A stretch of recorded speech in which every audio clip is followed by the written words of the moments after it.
You've been hitting the gym, feeling the initial rush of progress, watching your muscles grow, and feeling stronger week after week.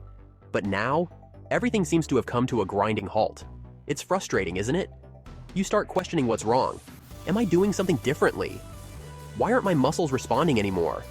Well, you're not alone. A lot of people face this wall, and today, we're going to break it down together. We'll explore why many people stop seeing gains after their initial progress, what might be holding you back, and how you can fix it. Whether it's inconsistency, diet, training intensity, or even boredom, I've got you covered. So, let's dive into this journey of understanding why your body might not be cooperating the way you want it to, and how to get back on track to building the physique you dream of. Consistency. It sounds simple, but it's one of the hardest things to maintain. Think about it. When you first started training, it was exciting, new, and motivating. You went to the gym regularly, ate better, and stayed focused. But life happens. A vacation, a cold, a busy work schedule, or even burnout can throw you off track. Suddenly, a week off turns into 2, and before you know it, your gym membership feels like a forgotten subscription. Here's the harsh truth. Building muscle is not just about going hard occasionally. It's about showing up consistently.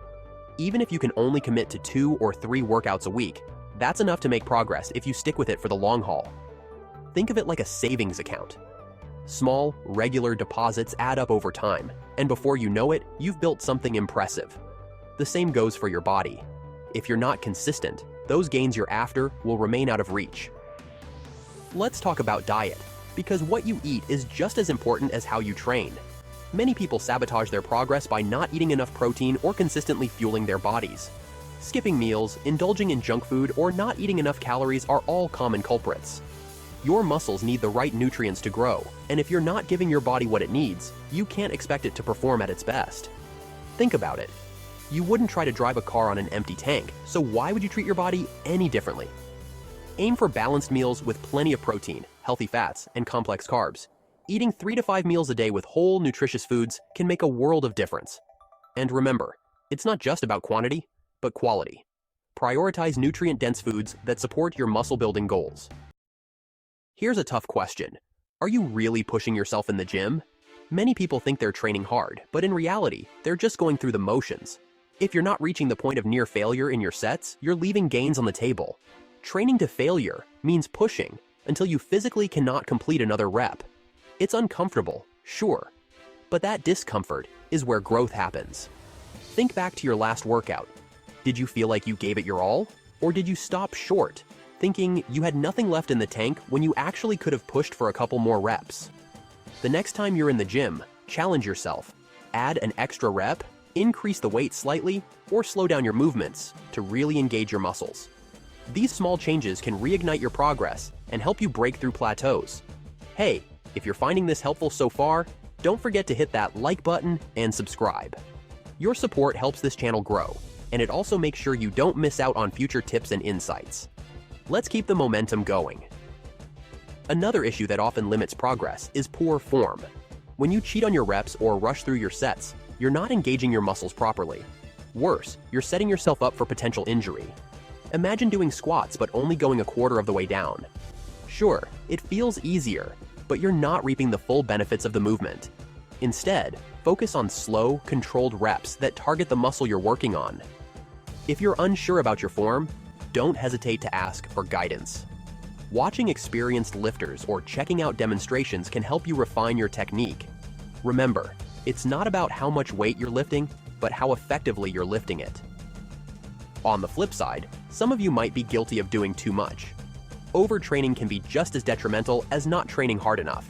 If you're constantly sore, feeling fatigued, or losing motivation, it might be a sign that you need to dial it back. Recovery is an essential part of muscle growth. Without it, your body doesn't have the chance to repair and rebuild. So, if you've been pushing yourself to the limit without giving your muscles time to rest, consider scaling back for a week or 2 to let your body catch up. Let's talk about cardio. It's great for your heart and overall health, but it can also be a double-edged sword when it comes to building muscle. If you're doing excessive high-intensity cardio, like sprinting or running long distances, you might be hindering your progress in the weight room. Why? Because intense cardio creates wear and tear on your body and uses energy your muscles need for growth and recovery. That doesn't mean you should skip cardio entirely. Low-impact activities like walking, cycling, or using the elliptical can complement your muscle-building efforts without overtaxing your body.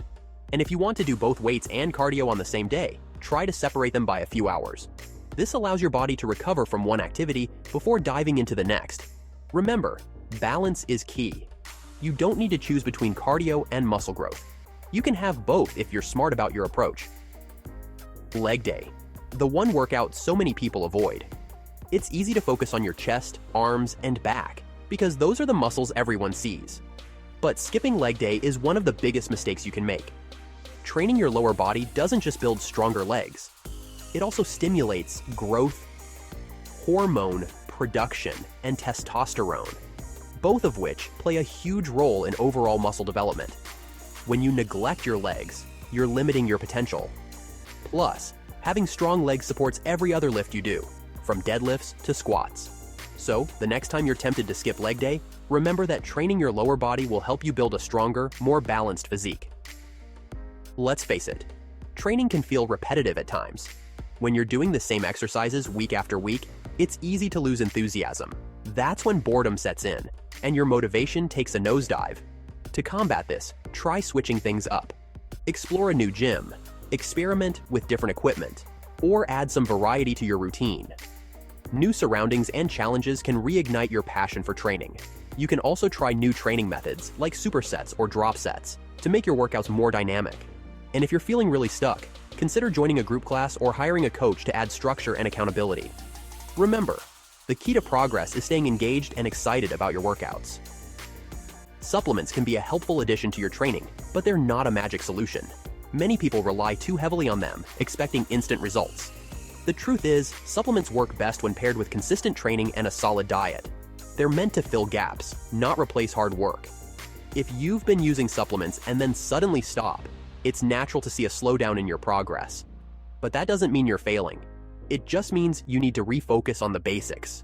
Prioritize whole foods, proper hydration, and quality sleep. Supplements can give you an edge, but they're only one piece of the puzzle. Are you still following the old-school method of training one muscle group per day? While this approach can work for some, training each muscle group only once a week might not be enough to maximize growth. Instead, try hitting each muscle twice or even 3 times a week. This gives your body more opportunities to grow without overloading it on any single day. By spreading out your training, you can work harder during each session and recover more effectively. For example, instead of doing 15 sets of chest exercises on one day, try doing 5 sets across 3 different days. This approach helps you stay fresh and perform at your best. Recovery isn't just about taking a day off, it's about giving your body the tools it needs to repair and grow. This includes getting enough sleep, staying hydrated, and managing stress. If you're constantly fatigued or struggling to recover between workouts, it might be time to reassess your routine. Overtraining is a real issue for some people. If you're always pushing to the max without allowing yourself to rest, you're not giving your body the chance to adapt. Scale back for a week, focus on lighter workouts, and then gradually ramp up your intensity. Remember, rest is where the magic happens. It's during recovery that your muscles grow stronger. At the end of the day, building muscle is about finding the right balance. It's about showing up consistently, training hard but smart, and giving your body the fuel and rest it needs to thrive. Yes, there will be challenges, plateaus, and moments of doubt, but that's all part of the journey. Embrace the process, and don't be afraid to adapt when something isn't working. And before we wrap up, don't forget to check out the videos on the left and right for more tips and strategies to help you crush your fitness goals. Keep pushing, stay consistent, and I'll see you in the next video.